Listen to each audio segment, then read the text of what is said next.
갈라디아서 4장 1절부터 제가 읽도록 하겠습니다.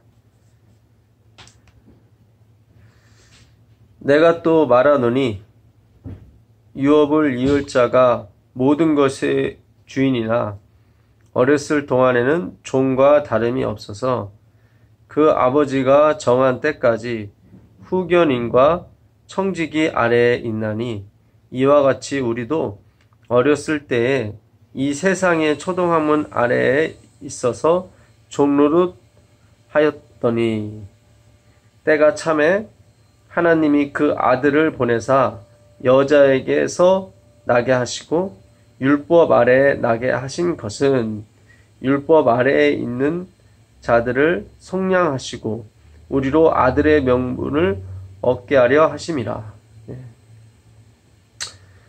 지금 바울이 이번에는 유업을 이을 자 아들이죠. 아들이 모든 것의 주인이지만 아직 어렸기 때문에 후견인과 청지기를 둔다는 얘기죠. 그래서 그 후견인과 청지기 아래에 있을 때 어렸을 때는 종과 다름이 없대요. 종과. 그러니까 후견인과 청지기가 아버지, 어머니 역할을 하는 거죠. 때로는 매도 때리고 때로는 훈육도 하고 그러는 거죠. 그래서 무조건 복종과 순종, 그런 것이 따르게 됩니다. 그게 어느 때까지냐면, 그 아이가 다 자랄 때까지. 아버지가 정한 때까지 후견인과 청지기 아래에 있습니다. 그러니까 우리도 마찬가지입니다. 이 재림교회도 마찬가지예요. 하나님이 우리에게 정하신 때가 있습니다. 엘렌 G 화이트도 그렇게 말씀하셨거든요. 율법주의는 하나님께서 허락하신 것이다. 그러니까 우리가 그 서기관과 바리새인의 경험을 하도록 하기 위해서 이 교회를 만드셨대요. 정한 때까지가 있죠. 저는 그 정한 때가 지금이라고 생각을 합니다. 사실은. 이제 그 윌리엄 밀러의 재림 운동이 있은 지도 173년이 지났죠. 이제 200년 가까이 돼가고 있습니다. 하나님께서 다시 예언하겠다. 다시 성경을 공부해야 할 것이다. 다시 성경을 연구해야 될 것이라고 말씀하신 지도 173년이 지나간 거죠. 그리고 우리에게 선지자를 또 주셨고 그 선지자가 지금 돌아가신 지도 102년이 되었습니다. 이제 우리가 이 벌이는 이 재림 운동, 주님을 기다리는 이 운동은 이렇게 작게 시작하였지만 나중에는 크게 융성하리라 믿습니다. 왜냐하면 하나님께서 시작하신 거기 때문에 그렇죠. 그래서 그 하나님께서 정하신 때가 있습니다. 이건 하나님의 시간이라고 어제 말씀드렸었죠. 그래서 우리가 지난 100년 동안 후견인과 청지기 밑에 있었습니다. 그 율법 아래에 있다. 후견인과 청지기 아래에 있다. 4절에도 율법 아래에 있다. 이게 나오죠. 그래서 율법 아래에 있다고 하는 것은 그것의 지배를 받고 있다. 이런 뜻입니다.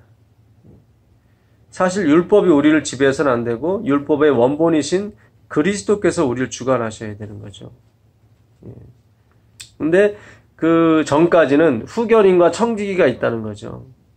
그래서 그 아이가 여기서는 이제 그 아이가 이제는 본인이 스스로 할 수 있을 때까지 후견인과 청지기가 이제는 있지만 영적으로는 우리가 이 스스로 할 수 있을 때까지가 아니라 예수님께서 때가 참에 예수님께서 우리에게 보내심을 받고 우리 안에 들어오시게 된 그 이유죠.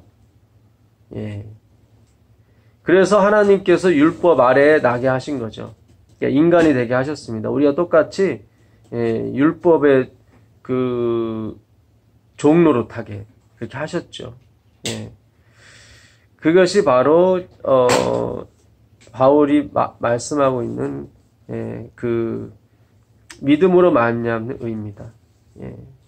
그래서 지금 우리가 예수님을 공부하고 있는 것은 그 때가 참회를 이루려고 하는 것입니다. 이제 우리가 예수님을 공부하게 되고 예수님을 점점 알게 되면은 이제 후견인과 청지기 아래에 있지 아니하고 주님 안에 있게 됩니다. 이 율법은 우리에게 어떤 능력이나 어떤 걸 제시하지 못하고 항상 어떻게 보면 잔소리죠. 계속 잔소리를 하는 거죠. 명령하고 이렇게 해라 저렇게 해라. 듣기가 좋지 않죠. 그렇지만 종이기 때문에 할 수 없이 듣는 거예요. 우린 그렇게 살아왔어요, 사실은. 그러나 예수 그리스도는 은혜와 진리이기 때문에 우리에게 진리도 가르쳐 주지만 은혜도 주십니다. 능력도 주신다는 거죠. 우리가 7번 넘어질지라도 다시 8번째 기회를 주시고 또 이렇게 세워주시죠. 7번이라고 하는 것은 완전한 넘어짐을 말하고 8번은 부활을 말합니다. 그리스도는 항상 우리의 어머니가 되고 우리의 아버지가 되시죠. 항상 용서와 기회와 또 자유를 주시죠. 그게 바로 성경이 우리에게 제시해주는 복음입니다.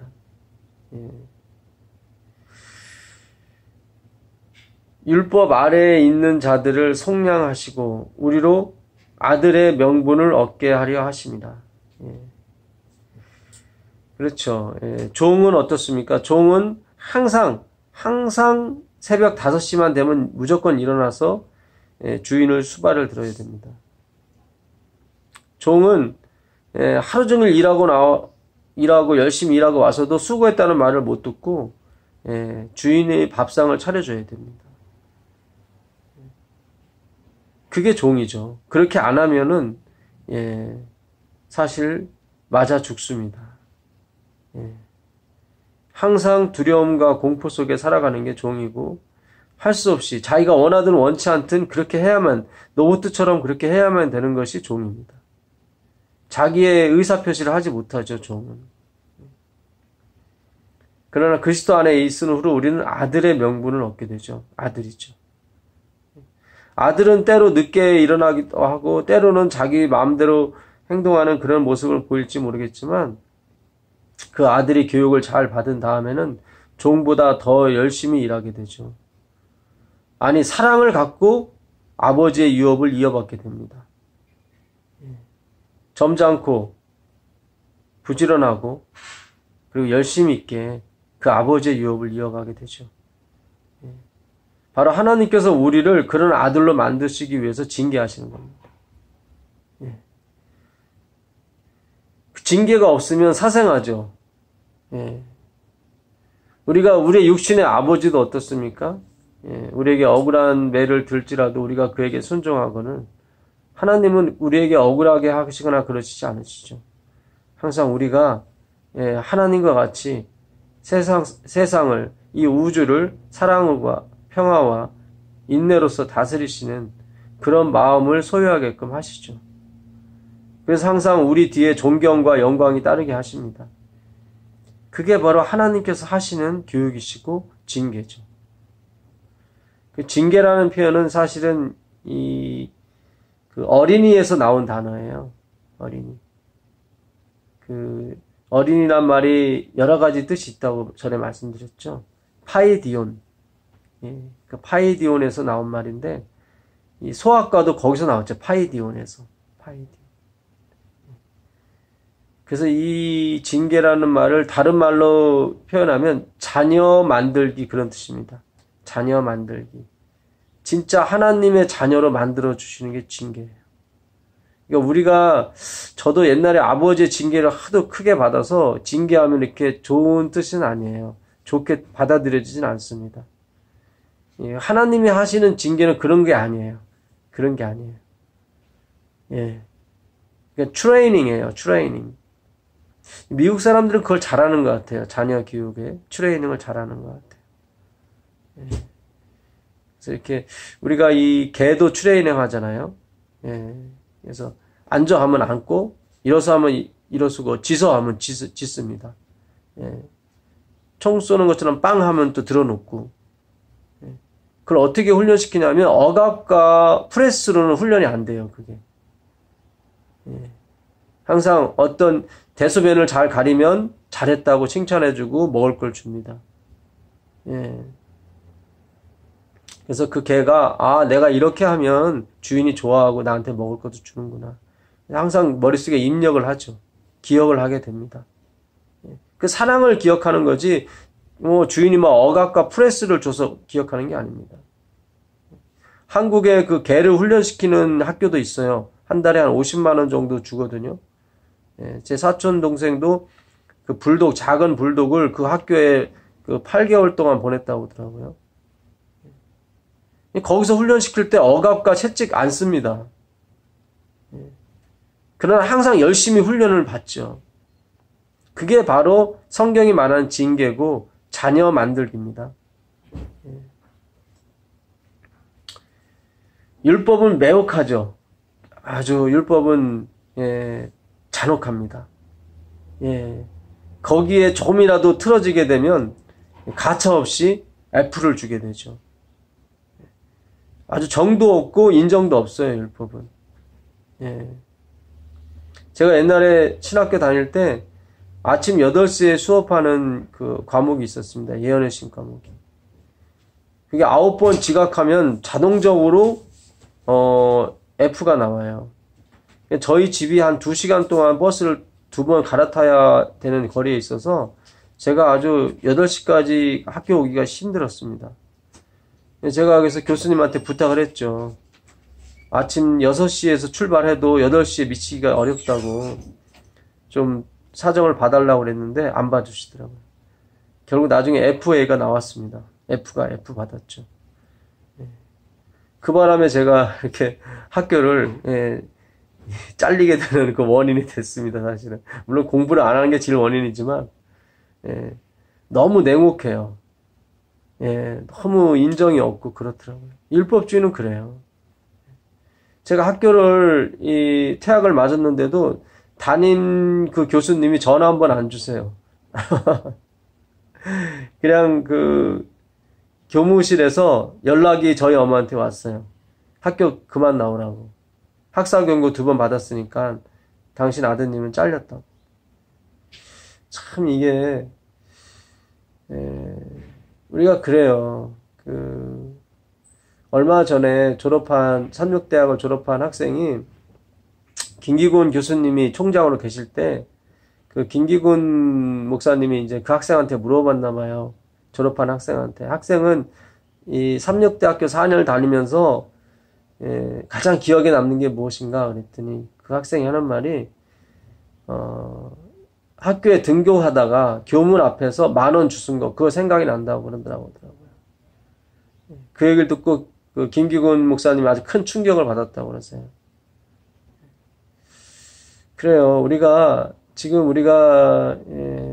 뭐 훌륭한 대학, 훌륭한 병원, 뭐 훌륭한 건물을 우리가 자랑할 수도 있습니다.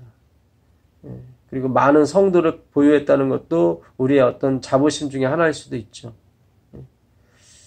그렇지만 정말 실질적으로 정말 우리가 이 하나님의 복음과 일치된 그런 기별을 전하고 있고 그런 생활을 하고 있는가에 대해서 한번 뒤돌아볼 필요가 있습니다.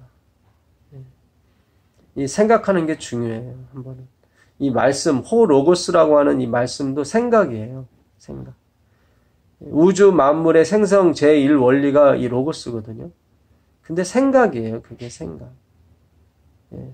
하나님은 우리를 행동을 지키라고 말씀하지 않냐고 생각을 지키라고 말씀하세요. 생각. 근데 우리는 자꾸 행동을 지키는 쪽으로 갔죠.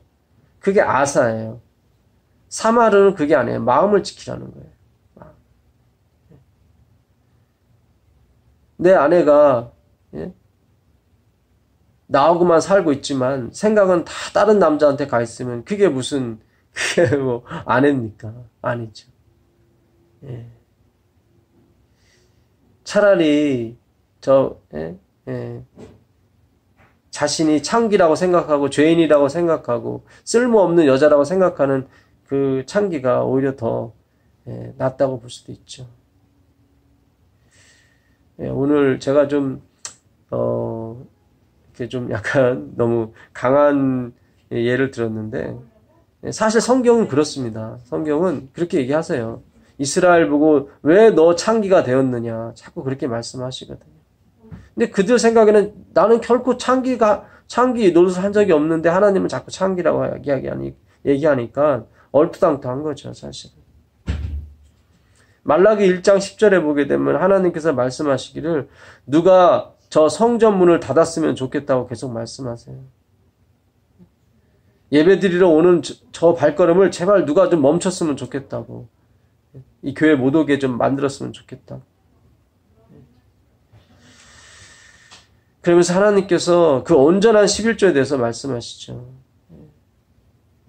100만 원을 벌었는데 5만 원밖에 11조를 안 냈다. 예, 그런 의미로 물론 말씀하실 수도 있지만 여기서 말하는 온전한 11조는 그런 의미 이상의 의미가 있습니다.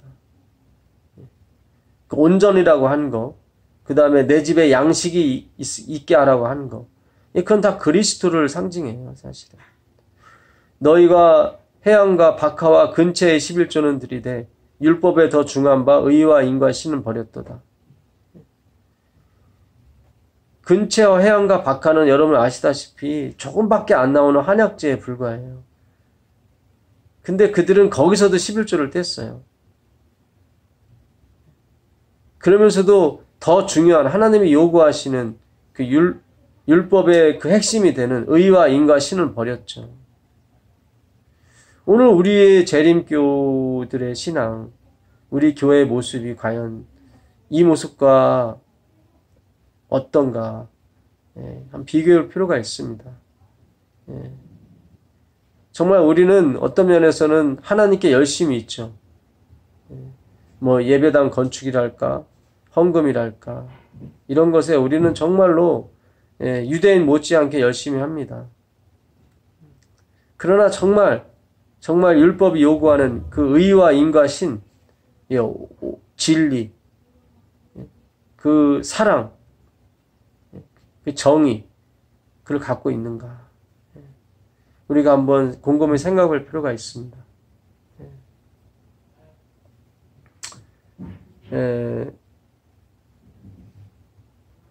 로마서 10장을 한번 가보겠습니다. 로마서 10장을 가보시죠.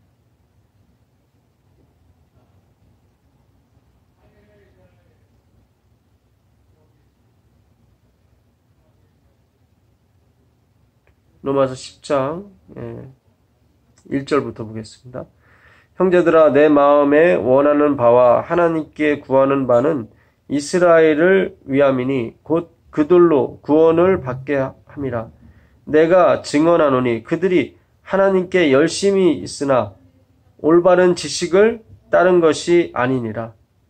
그렇죠? 하나님께 열심히 있었어요. 이들은 정말. 근체와 해안과 박하의 11조를 정말 열심히 드렸어요. 그것이 하나님을 사랑하는 거라고 믿었기 때문이죠, 사실은.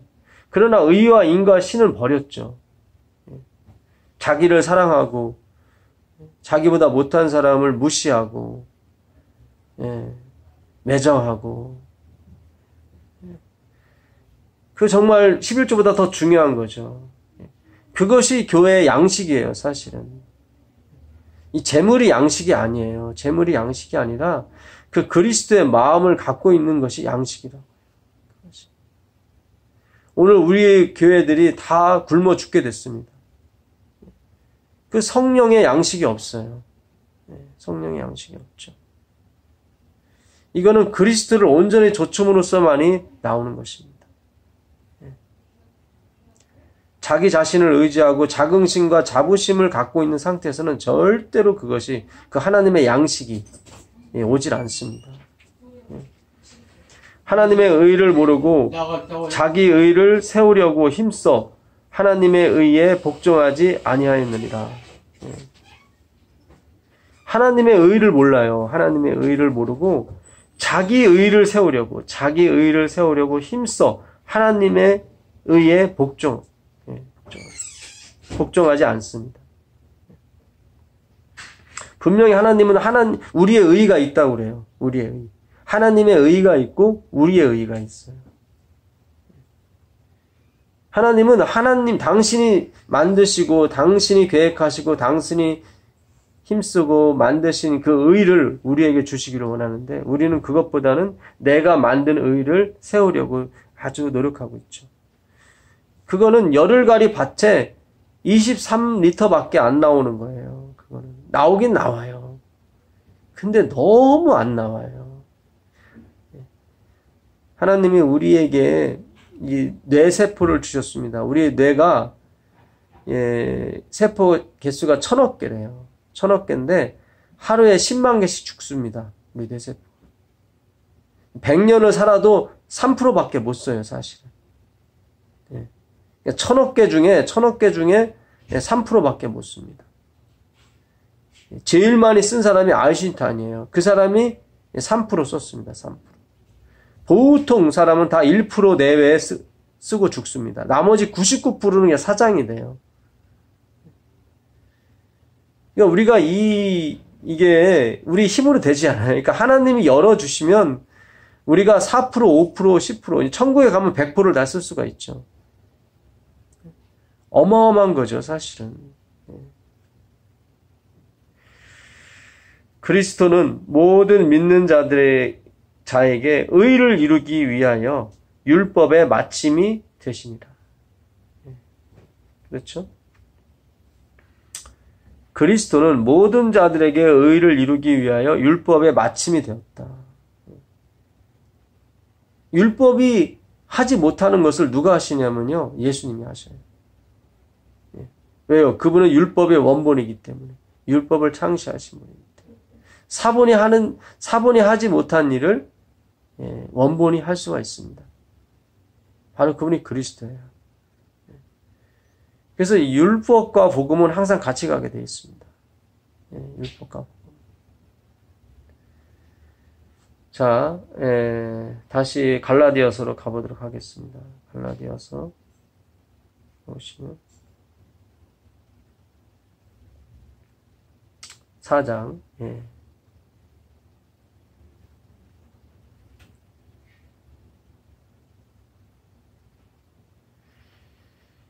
6절 보겠습니다. 너희가 아들임으로 하나님이 그 아들의 영을 우리 마음 가운데 보내사 아빠 아버지라 부르게 하셨느니라.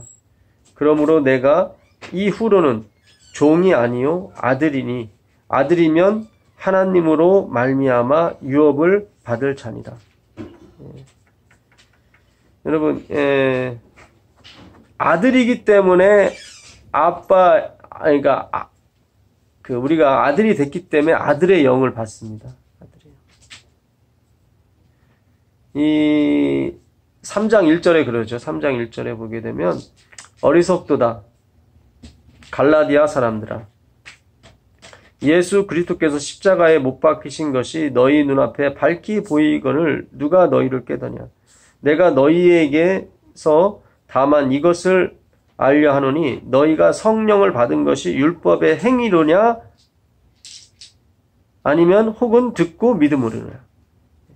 너희가 율법을 잘 지켜서 성령을 받았느냐 아니면 예수님이 십자가에 돌아가셔서 우리로 아들의 명분을 얻게 하셨기 때문에 성령을 주신 거예요. 그렇죠? 종은 아무리 열심히 일해도요, 종이에요, 종. 절대로 그 재산을 물려주지 않아요, 종한테는.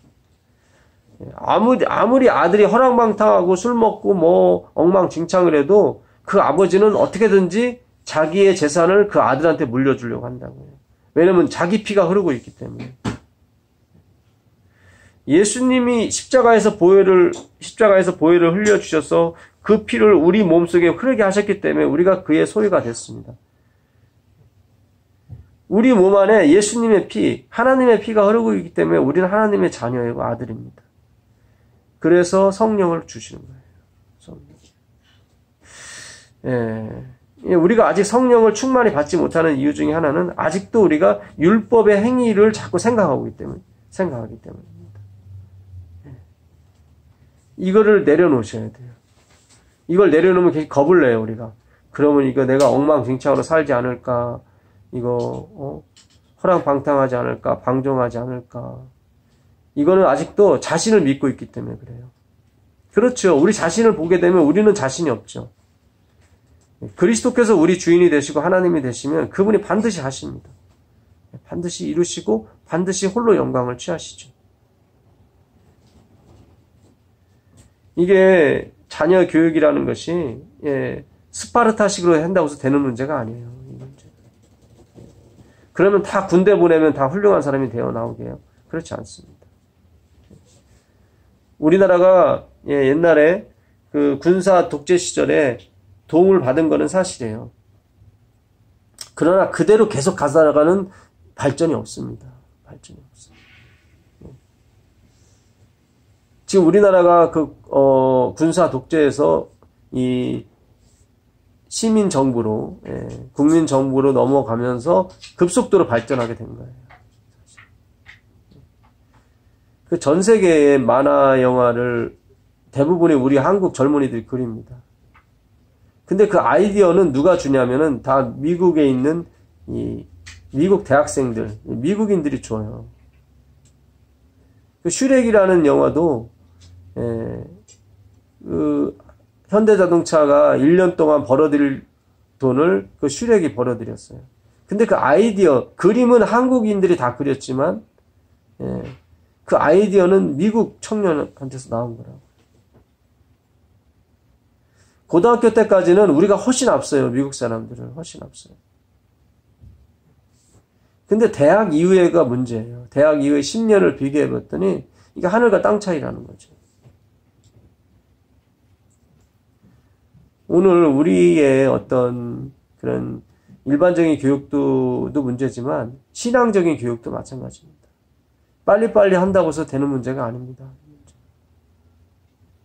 하나님이 심으시고 하나님이 자라게 하시고 거두시는 것이 바로 신앙입니다. 그런데 항상 우리와 함께 하세요. 우리를 통해서 하신다 이 말씀이죠. 너희가 이같이 어리석으냐? 성령으로 시작하였다가 이제는 육체로 마치겠느냐? 성령으로 시작하였다가 하나님이 일을 시작한다고 믿고 갔다가 이제는 내가 이제 그걸 하려고 한다 이거죠. 육체는 뭡니까? 자기 자신을 말합니다. 지금 4장에 그 육체라는 말이 자주 나와요. 그 하갈과 사라. 하갈의 몸종에서 나온 자식을 육체로 낳은 자식이라고 얘기합니다. 내 힘으로 내가 주인이 돼서 낳은 자식이 이스마엘이고 하갈이었어요. 그건 종이죠, 종. 종은 저 주인과 잠자리를 원하든 원치 않든 해야 되는 거예요. 종이기 때문에. 그런 데서 나온 그 아들은 아들이 아니라는 거예요. 아들이 아니라. 하나님의 종은 하나님을 사랑해서 따르는 거지 억압과 두려움 속에서 따르는 게 아닙니다. 율법을 지키면 복을 받기 때문에 하나님을 따르고 처음엔 그렇게 돼요. 처음엔 후견인과 청지기가 우리의 주인이 되었기 때문에 처음엔 그렇습니다. 처음엔 기복신앙으로 시작을 하죠. 그분이 나한테 뭔가를 해줘야, 밥을 줘야 내가 그분을 믿고 따르게 되는 거죠. 그러나 우리가 그리스도 안에 있게 되면 그 기복신앙에서 탈피하게 됩니다. 이제 새로운 세상으로 들어가는 거죠. 영적인 세상이죠. 사랑이 베이스가 되는 세상이죠. 무화과 나무에 열매가 없고 우리의 외양간에 소가 없을지라도 양이 없을지라도 포도나무에 그 열매가 없고 밭에 소출이 없을지라도 우리는 나의 구원 되신 그 하나님을 인해서 기뻐하게 됩니다. 아멘입니다. 그게 바로 신앙이죠. 거기까지 올라가는 거죠. 욥도 바로 거기까지 올라가게 되었습니다. 주님의 은혜. 이제 우리도 우리 재림교인들이 거기까지 가야 돼요. 우리가 율법이 후견인과 청지기였을 때는 우리가 기복신앙으로 갈 수밖에 없죠. 열심히 일해야 월급 받듯이 그렇게 갈 수밖에 없어요. 그러나 내가 부모의 사랑을 알고 어머니와 아버지의 사랑을 깨달았을 때는 어머니 아버지가 나한테 유업을 재산을 안 물려줄지라도 그분은 나의 어머니고 아버지가 되는 것입니다. 그분에 대한 존경과 공경은 변치 않습니다. 왜요? 그분의 마음을 알았기 때문이죠. 너희 안에 이 마음을 품으라. 곧 그리스도의 예수의 마음이니 바로 그분이 하나님이셨죠. 그는 하나님과 본체시나 그가 하나님과 동등됨은 취할 것으로 여기지 않으셨다고 나오죠. 모든 것이 자기 것이고 모든 것이 자기가 만든 것인데 취할 것으로 여기지 않으셨어요. 이건 내 거야 한 것이 하나도 없어요. 오직 내 거야 하는 것은 우리가 지은 죄밖에는 없었습니다. 그게 바로 세상 죄를 지고 가는 하나님의 어린 양이었죠. take away, take out이라고 표현된 지고라는 말이 그 뜻입니다. 이건 내 거야. 이건 내 밥이야. 이 성소제도 보게 되면은 기름, 더러운 내장 이런 거는 다 하나님이 드시고요. 살코기, 피를 뺀 그 살코기는 기름을 뺀 그 살코기는 다 누구 몫이었습니까? 제사장 몫이었고 백성들의 몫이었죠. 참 기가 막히죠. 옛날에 어머니들이 저희 할머니도 그랬지만 이 생선찌개나 동태찌개 이런 거 끓이시면 제일 좋은 건 아버지 드리고 그 다음에 우리 꼴이나 이런 거 주셨어요. 그리고 어머니는 이 국물만 드셨죠. 아니면 머리, 분해해서 먹는 머리 이런 거나 드시고. 근데 이 아이러니하게도 그렇게 희생을 많이 한 어머니가 제일 오래 사시더라고요. 그 과학이 발달해서 연구를 해봤더니 그 영양이 다 국물에 있대요. 하나님은 그 사랑을 먹고 사세요. 사랑. 너희가 지은 죄악은 다 내 밥이야. 너희는 가장 좋은 것만 먹어. 그래서 그분이 하나님이 되신 거예요. 그래서 우리는 그분을 하나님이라고, 우리 아버지라고, 영존하신 아버지라고 부르게 되어 있습니다. 바로 그분이 이름이 예수 그리스도죠.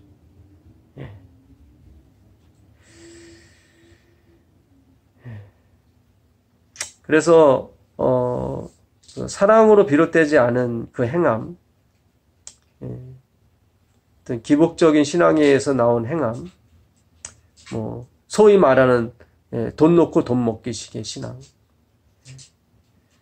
그런 것은 다 이제 어떻게 됩니까? 내어 버려야 됩니다. 내어 쫓아야 됩니다. 그런 것이 하나도 우리에게 남지 않을 수 있도록 우리가 하나님께 기도해야 됩니다. 근데 그것이 어떻게 가능하냐면 성령께서 오셔야 가능합니다. 그래서 그 열매를 성령의 열매라고 그래요. 우리의 열매가 아니라 성령의 열매. 그 5장에 나오는 거죠. 5장 22절에. 성령의 열매는 사랑과 희락과 화평과 오래 참음, 자비, 양선, 온유, 절제, 충성이죠. 이 9가지 열매는 단수예요. 복수가 아니에요. 그 열매를 성령이 맺었다고 해서 성령의 열매라고 합니다. 우리가 맺는 게 아니에요. 그래서 우리가 지금 이 마지막 재림운동, 이 14만 4천인을 교육하고 양성하는 데 있어서 가장 중요한 것은 자신의 의를 다 버리는 것입니다. 나의 자부심, 나의 자긍심, 심지어 나의 자존심일지라도. 자존심, 스스로 있다는 뜻이거든요. 그는 하나님 용어예요. 여호와. I am. 나는 스스로 있는 자니라. 그 자존하시는 분은 하나님 외에는 없습니다. 그런데 그 예수님께서 그 자존하는 마음을 버리신 거죠. 그래서 그분은 만왕의 왕, 만주의 주가 되신 겁니다. 요한복음 가보겠습니다. 요한복음 5장 19절 보겠습니다. 그러므로 예수께서 그들에게 이르시되 내가 진실로 진실로 너에게 이르노니 아들이 아버지께서 하시는 일을 보지 않고는 아무것도 스스로 할 수 없나니 아버지께서 행하시는 그것을 아들도 그와 같이 행하는다. 아버지가 없이는 나는 아무것도 스스로 할 수 없다. 인간이 되셨다는 뜻이죠. 지금 이 얘기는 자신도 인간이 되셨다는 뜻이에요. 아무것도 nothing이에요. 털 것만큼도 내가 털 것은 내가 할 수 있고 나머지는 내가 아버지가 하신다. 그런 뜻이 아니에요. 아무것도 nothing이에요. 스스로 할 수 없다. 30절 가보세요. 30절. 내가 아무것도 스스로 할 수 없노라. 듣는 대로 심판하노니 나는 나의 뜻대로 하려 하지 않고 나를 보내신 이의 뜻대로 하려 함으로 내 심판은 의로우니라. 여기 뜻으로 번역된 이 영어 will은 다른 번역을 다른 뜻이 있는데 그게 뭐냐면 의지예요. 의지. 그러니까 뜻이라는 것보다는 의지가 더 뜻이 명확해요, 사실. 왜냐하면 그냥 뜻이라고 하게 되면 이거는 뭐 하나님의 생각일 뿐이고 나는 다르게 행동할 수 있어. 이렇게 되거든요. 근데 그렇지 않아요. 하나님 말씀은, 하나님의 생각은 바로 현실이 돼요. 하나님이 생각으로 끝이고 그러신 분이 아니에요. 그렇게 되면 전능하신 분이 안 되거든요. 그러니까 이게 뜻보다는 의지라고 하는 표현이 더 좋아요. 나는 나의 의지대로 하려 하지 아니하고 나를 보내신 이의 의지대로 한다. 내 안에서 아버지가 일하시기 때문에 나도 일한다. 그러니까 그분의 의지가 발동이 되는 거죠. 나를 통해서. 나를 통해서. 그래서 그 예수님 오실 때 많은 심판날에 많은 사람들이 우리가 주의 이름으로 선지자 노릇하고 주의 이름으로 귀신 쫓아내고 주의 이름으로 많은 권능을 행치 아니했사옵나이까 했을 때 예수님께서 불법을 행하는 자들아 내게서 떠나가라. 내가 너희를 도무지 알지 못하느니라 하시면서 그런 말씀하시죠. 아버지의 뜻대로 행하는 자라야 청배될 것이다. 그 아버지의 뜻도 마찬가지예요. 의지예요. 의지. 그러니까 아버지의 의지대로 행동하는 자. 그러니까 아버지가 그 안에서 움직일 때마다 그대로 이렇게 움직여지는 자 있죠. 그러니까 완전히 죽은 자예요. 그 사람은. 왜냐하면 자기의 의지는 없고 누구의 의지만 있냐면 아버지의 의지만이 존재하는 거죠. 아버지의 의지. 그래서 그 사람은 무엇을 하더라도 자신에게 영광이 안 와요. 왜냐하면 자기는 죽은 자이기 때문에. 십자가에 못 박혀 있는 상태이기 때문에 자기는 아무것도 할 수 없다고요. 이게 바로 기독교의 원리고 예수님께서 우리에게 가르쳐 주시고자 하는 그 원리입니다. 우리가 어떻게 율법을 이룰 수 있는지. 죽으면 되는 거예요. 그 8장 28절도 한번 보세요. 8장 28절. 이에 예수께 이르시되 너희가 인자를 둔 후에 내가 그인 줄 알고 또 내가 스스로 아무것도 하지 아니하고 오직 아버지께서 가르치신 대로 이런 것을 말하는 줄로 알리라. 그렇죠? 내가 십자가에서 들린 후에 인자를 든 후에 내가 그인 줄 알 것이다. 내가 스스로 아무것도 할 수 없다는 걸 알게 될 것이다. 그렇죠. 예수님 십자가에서 못 박혀서 아무것도 할 수 없는 상태가 됐거든요. 근데 여기서 그분이 내려올 수 있었어요. 자신의 능력으로. 근데 사용하지 않았죠. 자신이 인간이 됐음을 다시 한번 확인해 주시고 자신이 스스로 아무것도 할 수 없다는 것을 다시 한번 확인해 주시는 거죠. 우리는 예수님의 뒤를 쫓아가는 사람이라고요. 우린 정말 아무것도 할 수가 없어요. 예수님이 구원해 주셨으니까 믿음으로 구원 얻는 것이니까 막 살아도 돼. 이렇게 안 된다니까요. 그게 어불성설이라고 해요, 우리는. 그게 말로는 표현이 가능하지만 그렇게 안 돼요. 그렇게 안 돼요. 우리가 정말로 이 율법은 구원의 목표입니다. 하나님이 우리를 구원하시면 어떤 방향으로 구원하실지를 가르쳐 주는 거죠. 뭐 돈 많이 벌고 지위 높게 해주고 그런 게 목표가 아니라 이 십계명에 아로 새겨진 하나님의 품성, 사본이죠. 하나님께서 그렇게 만들어 주시겠다는 그런 걸 하나 제시해 주는 사본이에요. 율법은. 근데 그걸 어떻게 해 주시냐면 예수님께서 우리 안에 들어와서 그렇게 해 주신다고요. 그 히브리서 보세요. 예레미야 31장을 가보시자고요. 이게 원본이신데 예레미야 31장 31절 가보세요.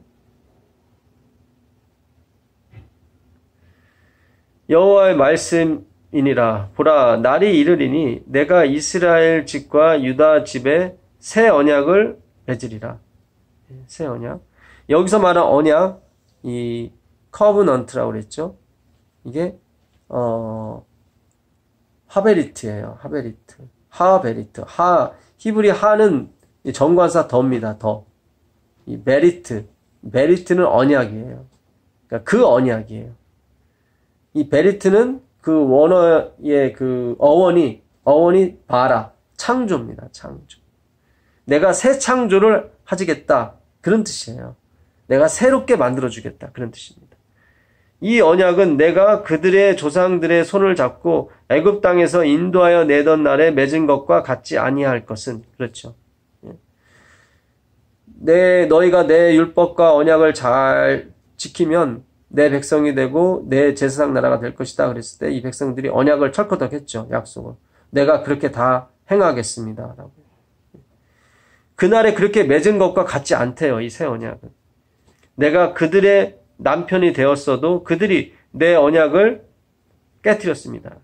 그렇죠. 그렇게 종의 언약을 맺은 상태에서는 깨질 수밖에 없어요. 그 사랑을 얼마 못 가요. 이 어거지로 맺은 사랑은 얼마 못 가요. 예. 진정한 사랑으로 맺어진 그 관계만이 오래가게 되어 있습니다. 여호와의 말씀이니라. 그러나 그날 후에 그렇게 종과 맺은 그 언약, 하갈을 낳아서 잘못된 방향으로 가서 하나님의 언약을 깨트린 그 후에 내가 이스라엘 집과 맺을 언약은 이러하니 곧 내가 나의 법을 그들의 속에 두며 그들의 마음에 기록하여 나는 그들의 하나님이 되고 그들은 내 백성이 될 것이다.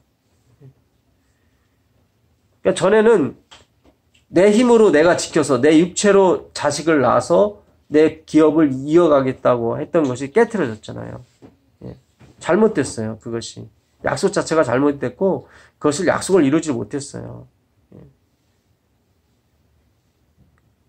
하나님의 법을 이루지 못했죠. 그런데 이제는 어떻게 해요? 내가 나의 법을 그들의 속에 두며 그들의 마음에 기록할 것이다. 이제 주체가 그 기록하는 주체가 나에게서 누구로 바뀌냐면 예수님께로 바뀌는 거예요.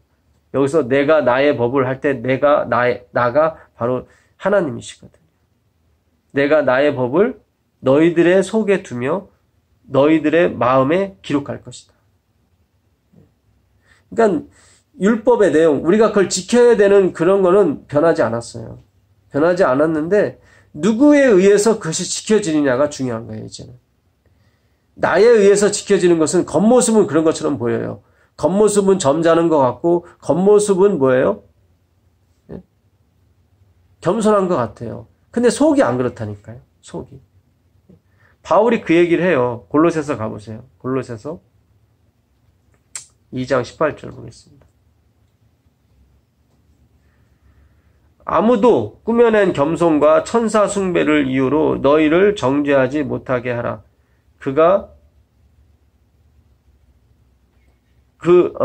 못하게 하라. 그가 본 것에 의지하여 그 육신의 생각을 따라 헛되이 과장하고 머리를 붙들지 아니하는 자라. 온몸이 머리로 말미암아 마디와 힘줄로 공급됨을 받고 연합하여 하나님이 자라게 하심으로 자라나느니라. 그러니까 일부러 겸손함, 여기 보면 일부러 꾸며낸 겸손과 이거 할 수 있어요. 천사 숭배를 이유로 너희를 정죄하지 못하게 하라. 그러니까 천사를 봤어요. 이 사람은 어떤 기적을 체험한 사람 같아요. 보니까 그것이 구원의 근거가 되지 못한다는 거예요. 바울은 그것이 일부러 겸손하고 어떤 기적을 봄으로 말미암아 그걸 의지하고 사는 거. 그래서 이 사람은 구원받은 사람이고 이 사람을 쫓아야 된다라고 해서 많은 사람이 쫓아갔잖아요, 사실. 그러나 그것이 아니라는 거죠. 머리를 붙드는 게 아니라는 거예요. 여기서 말하는 머리는 누구예요? 그리스도죠. 머리를 붙들지 아니하는 자라. 온몸이 머리로 말미암아 마디와 힘줄로 공급함을 받고 연합하여 하나님이 자라게 하심으로 자랍니다. 그러니까 하나님께서 이 주체가 되시고 하나님이 자라게 하시는 거지. 자, 제가 하나만 더 보겠습니다. 우리 고린도전서 3장 6절 7절 보세요. 3장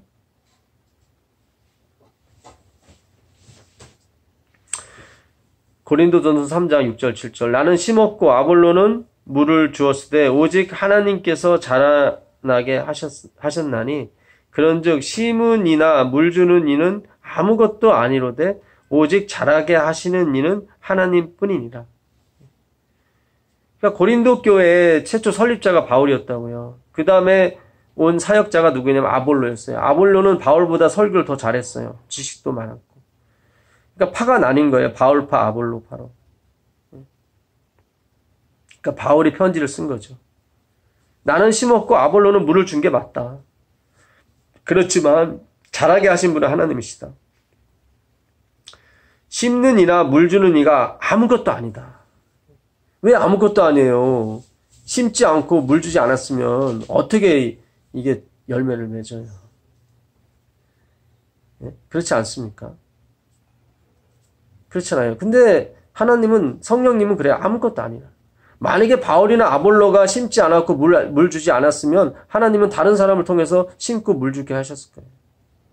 만약에 그들도 순종하지 않았다면 하나님은 말씀으로 다 자라게 하셨을 거예요.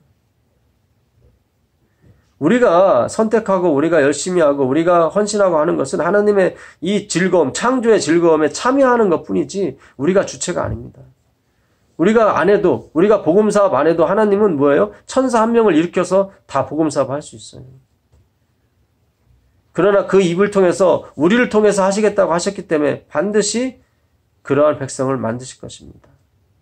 근데 감사하게도 우리가 그 대열에 포함이 된 거죠. 심는 이나 물 주는 이나 아무것도 아닙니다. 아무것도 아니에요. 내가 하나님을 선택한 것이 아니라 하나님이 나를 선택하신 거예요. 내가 하나님을 사랑한 것이 아니라 하나님이 나를 먼저 사랑하신 거예요. 그분의 사랑이 없었다면 나는 그분을 사랑할 수가 없어요. 모든 것의 시작과 끝은 바로 그분이십니다. 내가 아기를 가지게 하였으니 당연히 해상케도 할 것이다. 이사야 66장 9절에 있는 말씀이잖아요. 오늘도 이 놀라운 은혜가 함께 하시길 빌겠습니다. 그 16절 볼까요? 16절 보고 마치겠습니다. 여러분 잘 아시는 거죠? 너희는 너희가 하나님의 성전인 것과 하나님의 성령이 너희 안에 계시는 것을 알지 못하느냐. 누구든지 하나님의 성전을 더럽히면 하나님이 그 사람을 멸하시리라. 하나님의 성전은 거룩하니 너희도 그러하니라. 내가 뭔가 할 수 있다는 거. 내가 그래도 이건 한 거야. 내가 이거 안 했으면은, 내가 선택 안 했으면 어떻게 하나님이 나한테 구원을 줄 수가 있어? 이런 생각들이 조금이라도 남아있게 되면 그런 성전을 더럽히는 거예요. 우리 안에 누구만 계셔야 돼요? 예수님만 계셔야 돼요. 그 창조주 하나님만이 계셔야 돼요. 그래서 안식일은 너무 중요한 거예요. 안식일의 주인인 예수님은 너무 중요한 거예요, 사실. 이게 성경을 이렇게 연구하셔야 돼요. 이렇게 한 단락만 놓고 보실 게 아니라 전체 문장을 보셔야 돼요. 내 안에 다른 남편이 들어가면 그건 성전을 더럽히는 거예요. 내 안에 예수님 외에 남편은 없어요. 어제도 공부했지만 처녀가 누구예요? 하나님 외에 다른 남자를 들이지 않는 것이 처녀예요. 그게 처녀예요. 내 마음 가운데 주님 외에, 예수님 외에 다른 남편은 없어요. 다른 남자는 없어요. 그게 처녀입니다. 그게 처녀입니다. 오늘 우리의 성전을 더럽히지 아니하고 오직 그리스도만이 나의 하나님이시고 나의 구주시며 나의 영원하신 아버지심을 생각하는, 그래서 우리의 성전이 더럽혀지지 않는 그런 하루가 되기를 간절히 바라면서 말씀 마치겠습니다. 기도하겠습니다. 하늘에 계신 아버지 하나님 감사합니다. 오늘도 우리에게 말씀을 주시고 은혜를 주시니 감사합니다. 주여, 우리가 율법에 맞게 살고 싶었습니다. 되질 않습니다. 주님, 제 죄악만 더, 제 이기심만 더 발동될 뿐이고 과장되고 이 꾸며낸 행동들만 나오게 되어 있습니다. 주님 도와주십시오. 본질적으로 우리는 진노의 자식입니다. 이제 본질적으로 우리를 바꿔주시옵소서. 아니 우리 모든 것을 더러운 것을 가져가 주시고 예수님의 깨끗한 것만을 심어주시옵소서. 그래서 이제는 내가 사는 것이 아니라 예수님이 내 안에 살게 해주시옵소서. 우리 주 예수 그리스도의 이름으로 간절히 기도드립니다. 아멘. 감사합니다. 고맙습니다. 네, 고맙습니다.